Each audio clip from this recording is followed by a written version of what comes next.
오늘 우리에게 주시는 말씀 봅니다. 신약성경 요한복음 10장 1절부터 10절까지의 말씀, 한 목소리로 이 말씀 읽습니다. 내가 진실로 진실로 너희에게 이르노니 문을 통하여 양의 우리에 들어가지 아니하고 다른 데로 넘어가는 자는 절도며 강도요, 문으로 들어가는 이는 양의 목자라. 문지기는 그를 위하여 문을 열고 양은 그의 음성을 듣나니 그가 자기 양의 이름을 각각 불러 인도하여 내느니라. 자기 양을 다 내놓은 후에 앞서가면 양들이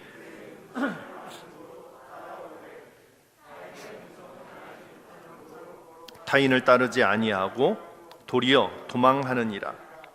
예수께서 이 비유로 그들에게 말씀하셨으나 그들은 그가 하신 말씀이 무엇인지 알지 못하니라. 그러므로 예수께서 다시 이르시되 내가 진실로 진실로 너희에게 말하노니 나는 양의 문이라. 나보다 먼저 온 자는 다 절도요 강도니 양들이 듣지 아니하였느니라. 내가 문이니 누구든지 나로 말미암아 들어가면 구원을 받고 또는 들어가며 나오며 꼴을 얻으리라. 도둑이 오는 것은 도둑질하고 죽이고 멸망시키려는 것뿐이요 내가 온 것은 양으로 생명을 얻게 하고 더 풍성히 얻게 하려는 것이라. 아멘. 할렐루야. 하나님 은혜와 평강이 여러분 삶 가운데 가득하시기를 축복합니다. 오랜만에 교회에서 다시 모였습니다. 저희가 지난 3월 1일부터 6주 동안 온라인으로만 예배하다가 지난 4월 10일 부활주일에 함께 모여서 예배하고 다시 2주 동안 온라인으로만 예배하다가 드디어 오늘 5월 첫 주일에 교회에 다시 모였습니다. 사실 우리가 매달 첫 주일이 되면 우리가 그리스도 안에서 하나가 됨을 고백하는 성찬식을 나누었는데 오늘도 역시 성찬식은 함께하지 않습니다. 지난 3월, 4월 못했으니까 벌써 3달째인데요. 오늘 또 주일 예배만 이렇게 드릴 뿐 사실 아까 말씀드린 것처럼 점심도 준비하지 않았고 오후 예배도 없습니다. 새벽 기도회, 수요, 금요 기도회 이런 것들도 두어 주 더 지나고 난 다음에 교회 학교 어린이들은 초등학교 개학이나 돼야 그때 다시 시작하려고 합니다. 많은 사람들이 이 상황에 대해서 진단하면서 아무리 해도 우리가 코로나19 이전 상태로 돌아가기는 어려울 거라고들 다들 말합니다. 그러니 조금 전 말씀드린 이런저런 모임, 예배 이런 것들을 우리가 다시 시작한다고 하더라도 얼마나 예전처럼 돌아갈 수 있을지는 사실 아무도 장담할 수 없습니다. 그래도 이렇게 상황이 점점 좋아지니까 엊그제부터 시작해서 내일 모레까지 이어지는 이 계속되는 연휴, 이 연휴만 좀 조심스레 잘 지나고 나면, 그리고 이른바 잠복기라고 말하는 14일 정도 잘 지나서 5월 셋째 주쯤 되면 이대로 잘 정리가 되고 많은 사람들이 개인위생을 좀 더 철저히 지켜서 이 상황을 잘 이겨나지 싶습니다. 이전으로 돌아가려면 아직 멀었지만 그래도 주일 예배 한 번뿐이지만 이렇게 교회에 모여 예배할 수 있으니 참 좋습니다. 전에 어떻게 예배했냐고요? 토요일 저녁이면 이곳에서 찬양하는 찬양 반주해주는 청소년들, 그리고 뒤에서 전체적으로 지휘하시는 전도사님, 그렇게 앉아서 이곳에서 토요일 날 저녁에 주일 예배를 미리 녹화했습니다. 그리고 이제 주일 날 오전에 여러분들이 영상으로 보신 건데요. 어떤 분이 물어보시더라고요. 제가 설교할 때 그냥 가만히 이렇게 앞에만 보고 설교하는 게 아니라 이렇게 고개를 돌리니까 누가 와서 앉아 있었냐고요. 아무도 없었죠. 그냥 빈 의자 보면서 이렇게 그냥 누가 있는 것처럼 했어요. 사실 제 생각은 그냥 여러분들이 집에서 예배하시더라도 똑같이 교회에서 예배하는 듯한 느낌을 갖게 하려고 했는데요. 이걸 또 반대로 역이용하신 목사님도 계시더라고요. 어떤 목사님은 이 설교단을 저 맨 뒤에다 놓고 저 앞에서 카메라로 찍어서 그러니까 온통 다 빈자리를 보여주는 거예요. 우리가 저곳에 가서 예배해야 되는데 이 간절함을 사모하게 하기 위해서 빈자리를 오히려 일부러 보여주면서 설교하시는 목사님도 계시더라고요. 아무튼 아무도 없는 빈 의자 보면서 저 혼잣말 하듯 설교하고 했는데, 그래도 그런 공허함과 외로움이 아니라 오늘 여러분들 제가 이렇게 쳐다보면 제 눈빛도 맞춰주시고 또 마스크를 쓴 상태이지만 제가 인사하고 말할 때마다 아멘으로 응답해 주시니 참 좋습니다. 여러분들 지금 갑갑하지만 그러나 우리가 빨리 다 회복해서 지금보다 더 뜨겁게 신실한 마음으로 예배하는 날을 기대합니다. 오늘 우리는 부활절 4주를 맞아서 요한복음 10장 말씀을 읽었습니다. 이 말씀 가운데 7절을 보면 나는 양의 문이라 이렇게 말씀하시는데요, 이게 히라보로 나는 이걸 에고, 무엇이다 이거를 에미, 그래서 에고에미 이렇게 말합니다. 이 에고에임이 이제 신학교는 좀 더 이렇게 구체적으로 배우긴 합니다만 요한복음에 모두 7번이 나옵니다. 나는 무엇이다 이렇게 말하는 게 요한복음서에 7번 나오는데요, 혹시 그냥 순서에 상관없이 생각나는 대로 한번 말씀해 보세요. 뭐 있죠? 나는 부활이요 생명이니. 예, 맞았습니다. 네. 일단 눈치게임 1번 성공하셨습니다. 나는 생명의 떡이니. 맞습니다. 이것도 있습니다. 나는 양의 문이라. 그렇죠. 오늘 설교 보면 나는 양의 네. 네. 나는 화이팅이다는 없습니다. 또 뭐가 있죠? 말씀드리면 여러분들 그러실 텐데 한번 순서대로 볼게요. 자, 보여주세요. 자, 요한복음 6장입니다. 나는 뭐라고요? 생명의 떡이다. 예수께서 이르시되 나는 생명의 떡이니, 이 말씀이 6장 35절에 나옵니다. 이어져서는 나는 하늘에서 내려온 살아있는 떡이니 이렇게 되어 있죠. 요한복음 8장에 가면 이런 말씀이 있습니다. 나는 세상의 빛이니 라고 되어 있죠. 자, 그 다음은 요한복음 10장 말씀입니다. 나는 양의 문이다 라고 오늘 말씀이죠. 자, 그 다음 말씀도 있습니다. 나는 선한 목자다. 요한복음 10장 11절 말씀, 나는 선한 목자라. 선한 목자는 양들을 위하여. 그리고 이어지는 말씀이 아까 맞추신 나는 부활이요 생명이니, 이 말씀이 있습니다. 그리고 여러분들 잘 아시는 말씀인데요, 아하 하실 거요? 맞습니다. 나는 내가 곧 길이요 진리요 생명이니. 그리고 마지막 하나가 남았습니다. 이것도 여러분들 보여드리면 아하 하실 텐데 안 보여주시는 거예요? 보여주세요. 뭐라고요? 나는 포도나무요. 다 아시는 거죠? 예, 7가지를 여러분들이 다 잘 알고 있습니다. 나는 생명의 떡이다. 나는 세상의 빛이다. 양의 문, 선한 목자, 부활이요 생명이요 길이요 진리요. 나는 포도나무요. 이 에고에임이 나는 무엇이다 라는 말씀이 모두 7번 나옵니다. 이 가운데 3번째인 나는 문이다, 양의 문이다 라고 말씀하신 내용을 오늘 우리가 함께 읽었습니다. 여러분들이 이 말씀을 들을 때 기억하셔야 될 것 가운데 하나는요, 이 말씀을 하실 때 예수님께서 다른 부분 나는 무엇이다 라고 말씀하는 것과는 조금 다르게 되어 있는 게 내가 진실로 너희에게 말하노니가 이 10장에서는 2번 나옵니다. 1절에 나오고 7절에 나오고. 이 진실로를 예수님께서 말씀하신 이유는 아주 강조해서 제발 좀 잊지 말고 기억해달라고 하시는 이야기죠.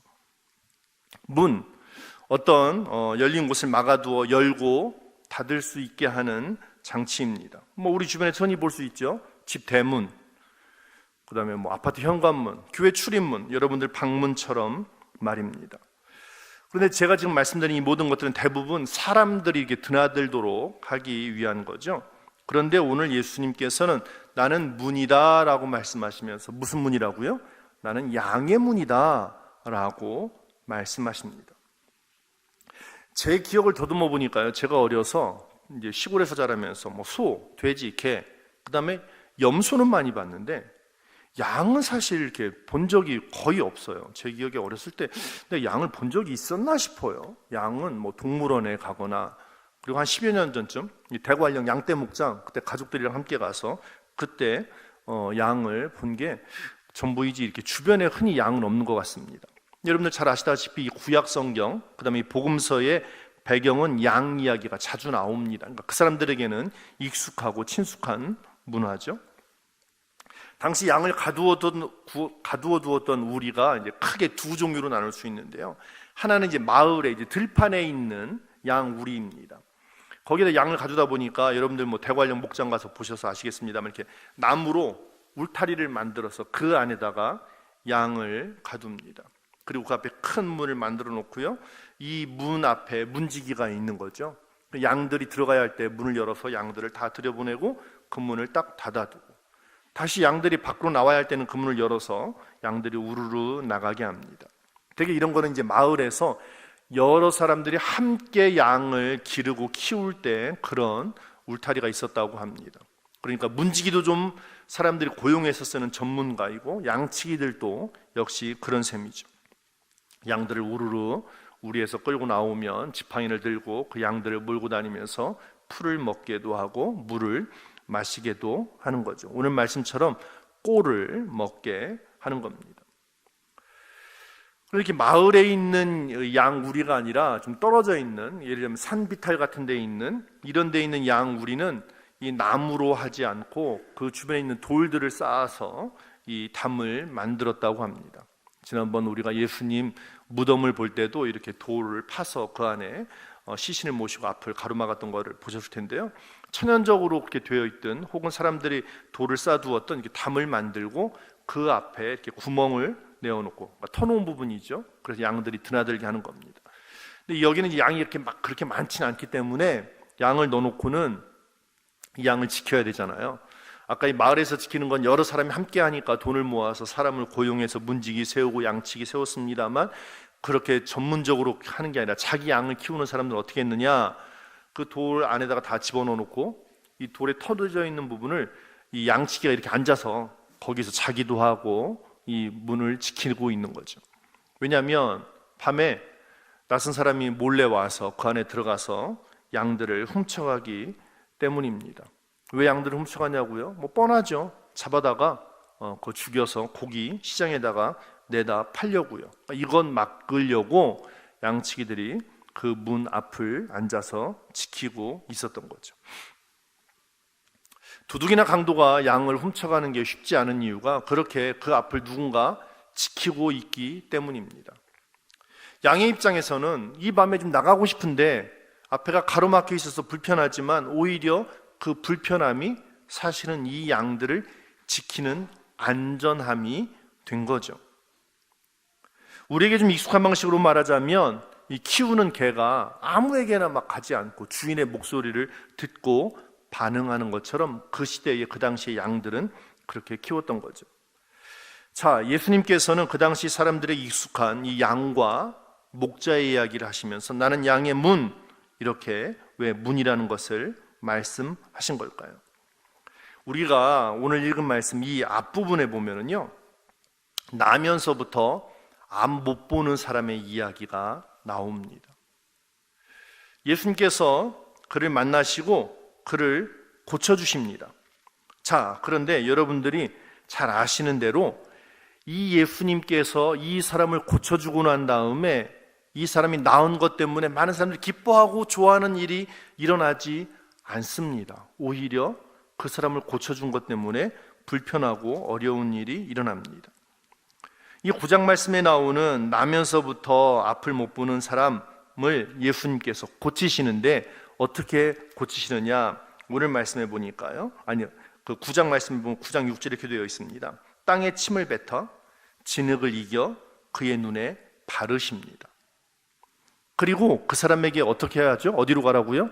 실로암으로 가라. 가서 그 못의 눈을 씻으라라고 합니다. 그리고 이 사람은 그렇게 예수님의 말씀에 순종해서 가서 물에 눈을 씻고 보게 됩니다. 얼마나 기쁜 일입니까? 이 사람이 언제부터 못 봤다고요? 나면서부터, 한 번도 세상을 보지 못한 사람입니다. 그런데 그 사람을 예수님께서 보게 하신 겁니다. 고쳐주셨습니다. 그런데 문제는 여기에서 일어납니다. 유대 지도자들은, 바리새인들은 이걸 가지고 트집을 잡기 시작합니다. 왜 하필 안식일에 그랬냐는 겁니다. 그리고 왜 안식일에 침을 뱉고 흙을 이기는 일, 곧 이거를 사람들은 뭘로 본 거예요? 노동으로 본 겁니다. 일하는 거로 본 거예요. 사실 예수님께서 말 한마디로 그 사람의 눈을 뜨게 하는 일을 못 하셨을까요? 아니, 손만 대는 것으로 그 사람의 눈을 뜨게 하는 일을 못 하셨을까요? 천만에요. 하나님의 아들이신 예수님께서 보여주신 놀라운 이적들은 예수님께서 충분히 말씀만으로도, 아니 손길만으로도 고칠 수 있음을 우리는 잘 알고 있습니다. 성경은 우리에게 그렇게 증언합니다. 그런데 이 요한복음 9장에서는 예수님께서 굳이 진흙을 이기고 눈에 바르시고 그리고 그 사람은 가야 하고 씻는 일을 시키십니다. 그러면서 여기에 안식일법에 대한 논쟁이 붙은 겁니다. 예수님을 사람들은 죄인 취급합니다. 왜요? 안식일에 일하는 것은 율법의 근본 정신을 버린 거라는 겁니다. 하지만 예수님은 말씀하십니다.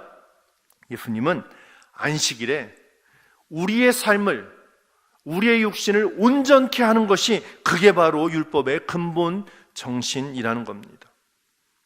자, 여러분, 지금이 요한복음 9장 말씀에 나오는 나면서부터 앞을 못 본 사람, 예수님 이 사람 눈에 진흙을 이겨 바르고 씻게 하심으로 눈을 뜨게 하셨고요, 그걸 본 사람들은 그건 하나님의 마음, 안식일법을 어긴 것이다 라고 예수님에 대하여, 그 사람에 대하여 공격하고 있습니다. 자, 이 둘 가운데 누가 이 사람을 진정으로 사랑한다고 생각하십니까? 닫혀있던 눈을 뜨게 하신 예수님입니까? 아니면 안식일 율법의 근본 정신을 지켜야 돼 라고 말하는 바리새인들입니까? 여러분들이 생각하기에는 누가 더 이 사람을 사랑하고 있다고 생각하십니까? 이 둘을 양을 치는 목자라고 여러분들이 한번 비유로 생각해 보실 때 누가 진정한 목자, 누가 그 양을 진정으로 사랑하는 목자의 음성이라고 여러분들은 생각하십니까? 이 안식일 논쟁의 끄트머리에 오늘 우리가 읽은 이 10장 말씀이 나오는 겁니다. 그러면서 예수님께서 뭐라고 말씀하셔요? 문으로 들어가는 이는 양의 목자지만 다른 데로 넘어가는 자는 도둑이다, 이거를 말씀하시는 겁니다. 그러면서 내가 진실로 진실로 너에게 말한다, 잘 들어, 똑바로 들어, 내가 양의 문이야 라고 말씀을 해 주시는 거예요. 이는 단지 양우리의 문을 말씀하는 게 아닙니다. 이 문은 우리가 들어감으로 인해서 구원받는 곳, 하나님이 다스리시고 하나님이 역사하시는 주의 나라에 들어가는 것을 생각하게 합니다. 다시 말해서 예수님께서 양의 문이라고 하시는 것은 우리가 예수님을 통해서만 하나님 나라에 들어갈 수 있음을 말합니다. 오직 예수 그리스도를 통하여 참된 구원이 있음을 그들에게 말씀하셨고, 그리고 2000년이 지난 오늘까지도 우리에게 말씀하시며 우리가 그 말씀을 듣고 구원받기를 예수님께서는 기대하고 기다리시는 거죠.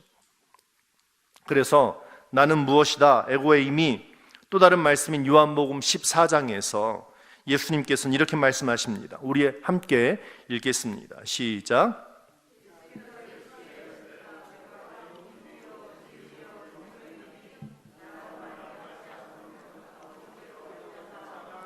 아멘. 내가 곧 길, 진리, 생명이다. 오직 유일한 구원으로 가는 길이다. 그러니 나로 말미암지 않고는 아버지께로 올 자가 없다고 예수님께서는 우리에게 말씀하십니다. 그러니 다른 소리, 다른 길, 다른 문을 찾을 게 아니라 오직 예수 그리스도를 통하여 구원받는 것을 우리에게 말씀해 주시죠.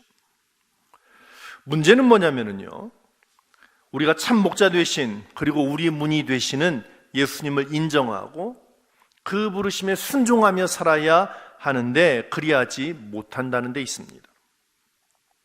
복음서를 보면은요, 예수님께서 아픈 이들 고치시고 배고픈 이들 먹이시고 세상에서 손가락질 받던 사람들 친구 되어 주실 때, 그때 오히려 예수님 비난하고 예수님께 도전하고 심지어 죽일 만큼 미워했던 사람들이 있었습니다.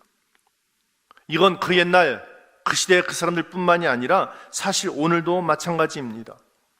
예수님께서 우리에게 주신 말씀을 기억하고 그 말씀에 우리의 삶을 걸고 그 말씀을 따라 살기 위하여 애쓰는 게 아니라 참 말씀 때문에 불편해, 이런 생각이 우리 안에 불쑥불쑥 일어날 때가 있다는 겁니다. 돌담, 그 앞 터놓은 부분에 앉아있는 양치기 때문에 양들이 밖으로 마음대로 나갈 수 없다고 불평하는 것처럼, 왜 하필 주의 말씀이 거기에 있어서, 왜 주님 십자가가 저기에 세워져 있어서, 왜 주님이 저렇게 말씀하셔서 내가 이렇게 불편하게 되는 걸까? 라고 우리가 불평하며 살 때가 있다는 겁니다. 잠깐 우리네 사는 이야기를 좀 해보겠습니다. 사실 우리가 이런 일이 있을 거라고 누가 생각했습니까? 아무도 생각하지 못했던 일이, 그것도 온 세계 모든 나라가 두려워하는 일이 일어날 줄 누가 알았겠습니까? 사실 이전에도 어떤 나라에서는 이런 병들이 많이 있고, 또 어떤 나라에서는 내전으로 인해서 서로 싸우고, 또 나라와 민족이 크고 작은 전쟁을 한다는 이야기를 우리가 못 들었던 건 아닙니다. 하지만 그거는 여전히 나와 상관없는 지구 반대편에서 일어난 일들, 여전히 우리는 그것과 상관없이 살아가고 있었는데, 이번 일, 이 코로나19 사태는 전쟁도 아닌데 사실 온 세계가 한꺼번에 두려움에 빠졌으니 말입니다. 제가 어제 설교 준비를 하고 또 오늘 다시 한번 이렇게 아침에 설교 원고를 보면서 하다 보니까요, 또 많이 늘었더라고요. 확진자가 343만 명, 세계적인 숫자입니다. 사망자는 24만 4천 명. 그런데요, 이번 일을 겪으면서 새롭게 깨닫게 된 몇 가지들이 있습니다. 그동안 우리가 이른바 강대국 혹은 선진국이라고 생각했던 나라들의 현실을 우리가 새롭게 보게 되었습니다. 세계 최강국 하면 우리가 어느 나라 떠올립니까? 미국이죠. 그런데 이 미국이 세계 확진자의 거의 3분의 1, 115만 6천 명이 여기에 감염되었다고 하죠. 사망자는 6만 7천 명이 넘었답니다. 오늘 아침 기준으로. 참 대단합니다. 고상한 문화를 자랑하던 유럽의 스페인, 이탈리아, 영국, 독일, 프랑스, 이런 나라들이 이번 일에 대처하는 모습을 여러분들 뉴스를 통해서 보셨을 겁니다.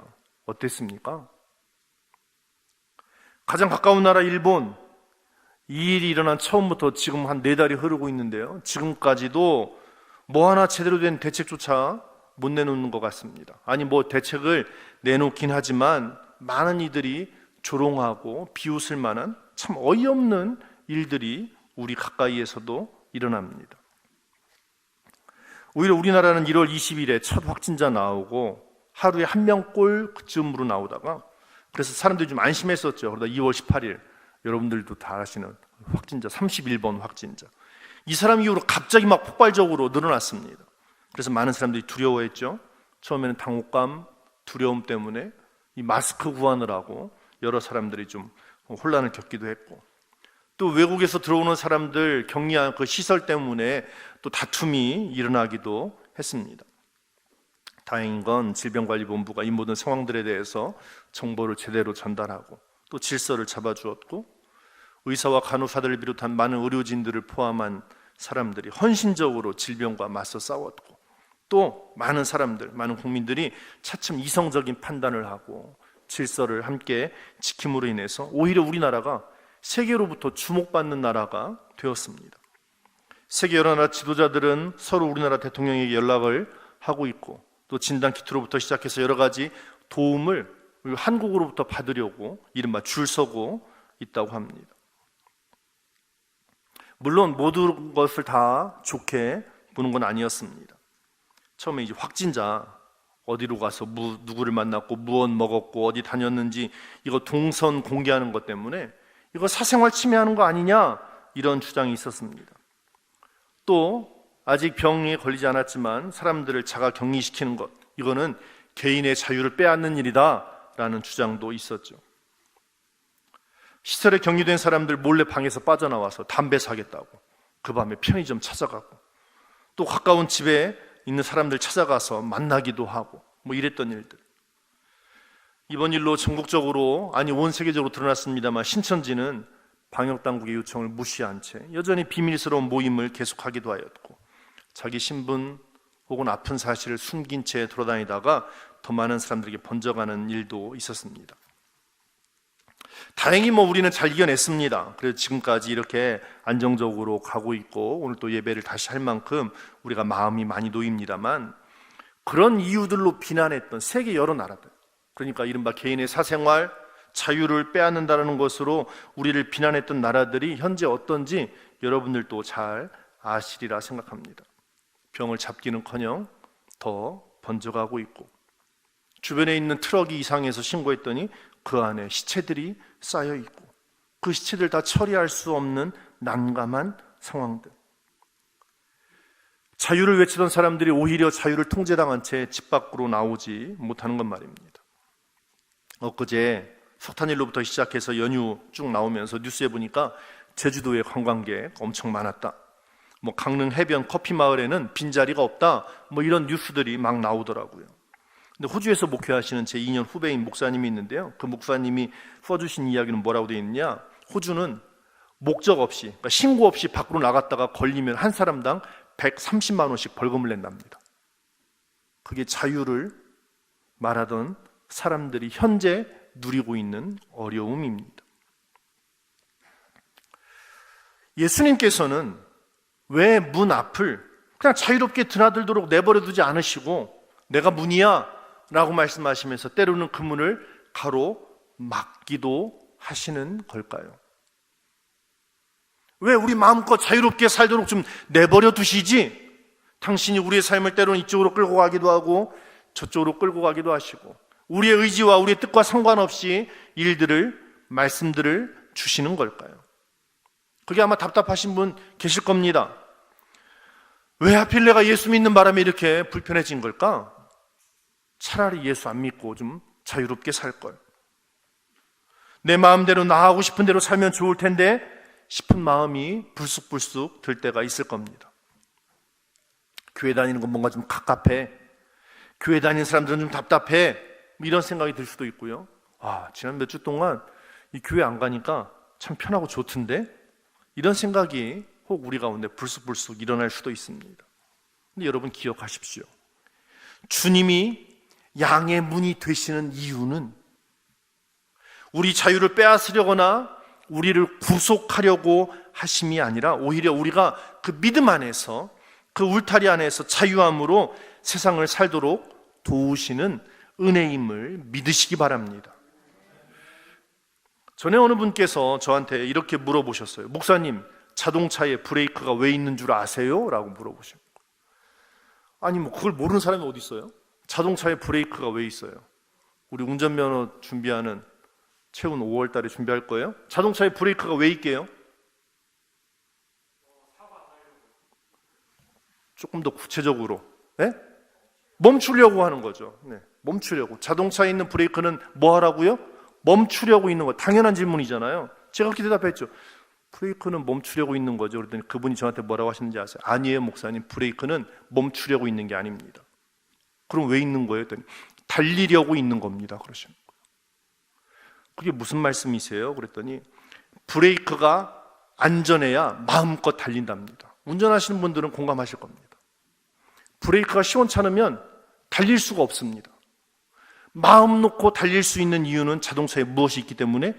브레이크가 있기 때문이라는 겁니다. 여러분, 예수님께서 양의 문이 되시는 이유는, 우리 삶의 양치기가 되시고 우리의 삶의 문을 지키시는 이유는 우리의 자유를 빼앗으시려거나 우리를 구속하시려 함이 아니라 오히려 우리가 믿음 안에서 자유함으로 세상을 살도록 도우시는 은혜임을 믿으시기 바랍니다. 자, 요한복음 8장 말씀 함께 읽겠습니다. 함께 읽습니다. 진리를 알지니 진리가 너희를 무엇하게 하리라? 자유하게 하리라. 진리가 우리를 자유롭게 한다는 겁니다. 주님이 우리의 진리가 되시기 때문에 세상에서 오히려 우리는 자유롭게 살 수 있는 사람들입니다. 오히려 문도 아니면서 진리도 아니면서 우리를 꾀려는 온갖 세상의 다른 목소리를 물리치는 담대함이 우리에게 필요합니다. 제가 이름을 밝히면 싫어할 테니까요, 그냥 우리 집 막내라고만 할게요. 제가 누구라고는 안 밝힙니다. 그냥 우리 집 막내인데요, 어렸을 때 어린이집에 다닐 때였어요. 어린이집에서 이 낯선 사람들을 만났을 때 조심해야 하는 법, 이거 가르쳐야 되잖아요. 그래서 이 아이를 이렇게 앞에다가 세워놓고 선생님께서 많은 아이들이 보는 앞에서 물어보신 거예요. 얘야, 길을 가는데 누가 낯선 아저씨가 와서, 낯선 사람이 와서 너를 부르는 거야. 그러면서 아저씨가 맛있는 거 사줄게, 아저씨랑 같이 가자. 그러면 뭐라고 해야 되니? 우리 아이의 대답은 고맙습니다. 사실은 이게 맞는 거예요. 그죠? 예전에는 그렇게 가르쳤어요. 누가 뭐 해주시면 뭐 하라고요? 고맙습니다. 이렇게 가르쳤었는데 세상이 흉흉해지다 보니까 뭐라고 가르치죠? 안 돼요. 따라가면 안 된다고 가르치죠. 왜요? 그 사람의 진심을 우리가 알 수 없기 때문입니다. 아무리 웃는 낯으로 와도, 아무리 부드러운 목소리로 말해도 얘야 나와 함께 가자라는 그 말 속에 숨어있는 그 진심이 무엇인지 모르기 때문에 그 목소리를 듣고 따라갈 게 아니라 지금 나를 기다리는 아빠에게, 엄마에게 가야 하는 거죠. 누군가 곁에서 달콤한 소리로 꿰는데 안 돼! 하며 엄마가 가로막는다면 얼마나 참 서운하겠습니까? 그러면 안 돼! 번쩍 들고 다시 제갈 길 가는 아빠를 아이는 이해할 수 없을지도 모릅니다. 하지만 우린 잘 압니다. 누구 말 들어야 합니까? 보호자의 말, 나를 지켜주는 이의 말을 들어야 합니다. 맛있는 과자 놓쳐도, 재미있는 곳에 못 간다 할지라도 그래야 더 안전을 누릴 수 있고 기쁨을 누릴 수 있습니다. 세상에 우리를 달콤한 소리로 꿰어도 우리 문이 되시는 주님 말씀에 순종할 때 우리의 영혼이 안전할 수 있으며 우리의 삶이 주의 평안으로 지켜질 수 있으며 예수님께서 주신 말씀처럼 우리를 자유롭게 하시는 진리를 마음껏 누릴 수 있는 겁니다. 사랑하는 여러분, 세상이 여러분들을 부르는 달콤한 소리에 여러분들의 영혼을 맡기지 마시고 오늘 여러분들의 영혼의 주인이신, 때로는 우리의 마음껏 나가지 못하도록 앞에서 막으시지만 그러나 진심으로 우리를 사랑하십니다. 때로는 내 마음껏 행동하지 못하도록 말씀하시지만 때로는 십자가가 보여서 우리의 삶이 불편하다 할지라도 그것이 진정 우리를 사랑하고 구원으로 이끄시는 주의 사랑임을 믿음으로 고백하며 나아가는 저와 여러분들 되시기를 간절히 축복합니다. 내 마음대로가 아니라 주님 뜻대로, 주의 말씀대로 살아 하나님의 은혜에 순종하며 살아가는, 그리고 주 안에서 평안을 누리며 살아가는 저와 여러분, 우리 모두가 되시기를 간절히 축복합니다. 기도합니다. 우리를 사랑하시는 하나님, 주님 앞에 나왔습니다. 주님 앞에 모였습니다. 그리고 주의 말씀 귀 기울여 들었습니다.